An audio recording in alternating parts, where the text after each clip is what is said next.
অজয় ধীরে ধীরে বিছানা ছেড়ে এক পা দু পা করে এগিয়ে যাচ্ছে সেই ব্যালকনির দিকে।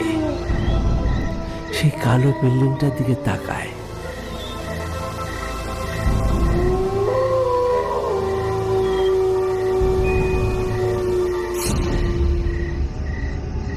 বেশ কিছুক্ষণ দাঁড়িয়ে থাকার পর অজয় লক্ষ্য করে হঠাৎ সেই কালো বিল্ডিং এর মধ্যে আলো জ্বলে উঠল।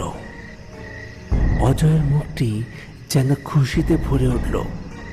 অজয় লক্ষ্য করল সেই আবছা আলোয় এক